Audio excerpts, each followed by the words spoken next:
ভাই কি দেখতেছেন? বিল্ডিং দেখতেছি আর ভাবতে আছি।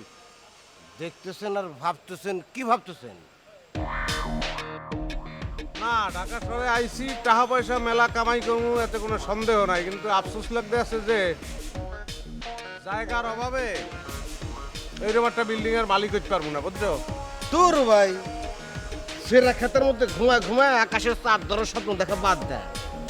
আপনি তো ভাই কত চমৎকার, দুজন মিলে একটা কোম্পানিতে চাকরি করতেছিলাম, বেতন পাচ্ছিলাম, চলতেছিলাম, কিন্তু আপনি বুদ্ধি দিলেন বড় লোক হইতে হবে, বড় লোক হইতে হবে, ঘুষ খাও ঘুষ খাও। এই ঘুষ খাইতে যে আমি তো ফুস হলাম, আপনি নিজেও ফুস হলেন। এখন কিভাবে একটা কর্মসংস্থান করা যায়, চাকরি বাকরি পাওয়া যায়, সেই বুদ্ধি বাইর করেন। ইংরেজি বোঝো? ইংরেজিতে একটা প্রবাদ আছে, NRNG, no risk no gain. জীবনে যদি ঝুঁকিটা নিতে না পারো তাহলে জীবনে কিচ্ছু হবে না, সাইন করতে পারবা না, টাকা পয়সার মালিক হইতে পারবা না, জীবন কাটাই দিবে খয়রাত্যের মতন। আর আমি খয়রাত্যের লগে থাকবো না, খয়রাত্যের লগে চলবো না। আর তুমি বুঝিয়ে দাও, যদি এইরকম একটা বাড়ির মালিক হওয়ার স্বপ্ন দেখতে পারো, কোনো আইডিয়া বাইর করতে পারো, তা আমার লগে থাও, নাহলে আটা দাও।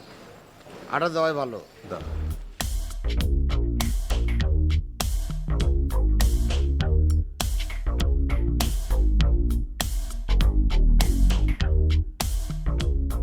ভাই হঠাৎ করে আমার মাথার মধ্যে একটা বুদ্ধি চলে আসছে।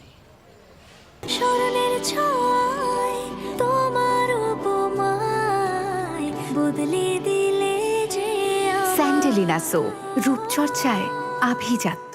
মনে করেন যে আমরা যদি স্মাগলিং এর সাথে জড়িত হইতে পারি, এরকম বিল্ডিং 10 টাকা না কোনো ব্যাপারই না। এটা রিস্ক না, এটা হাই রিস্ক। এই কাজ করতে গেলে নিজেই চোরাচালান হয়ে যাবা, অন্য চিন্তা করো। আর একটা চিন্তা ভাই, কও।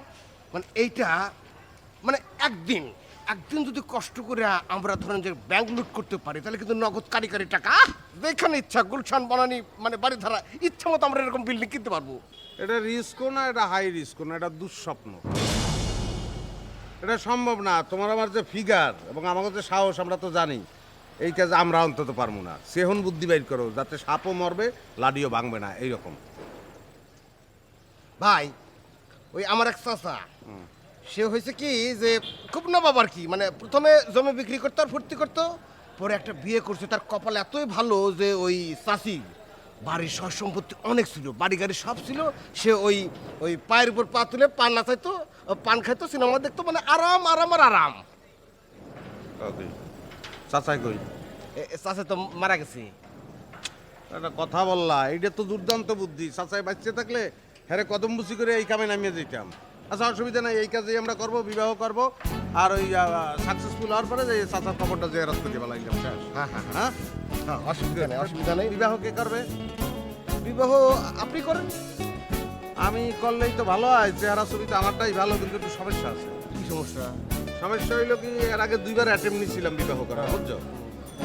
তাই প্রথমবার যখন বিবাহ করতে গেছি, তাস করে আমার আব্বাই মরে গেছে। দ্বিতীয়বার যখন মাইয়া দেখতে গেছি, তাস করে বড় ভাই মরিয়ে গেছে।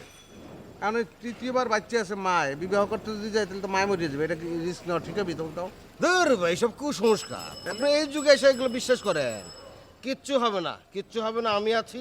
সব মনে করেন কি যে এই সমস্ত কুসংস্কার ঝাঁটাপেটা করে আপনারা বিয়ে আমি সাকসেস করে দেবো। এখন আপনি আমার সাথে চলেন। তুমি বলতে আসো বলতে আসি ভাই, বিবাহ আমিই করবো। তাই আপনি করেন, মানে পরবর্তীতে দেখা যাবে না, আপনি আগে করেন। আমার তো টার্গেট একটাই আর কি। তাই তুই কই? আসেন, আপনি দেখতে পাবেন। কোন জায়গায়? আসেন, আপনি গেলে টের পাবেন। আসেন। চলো।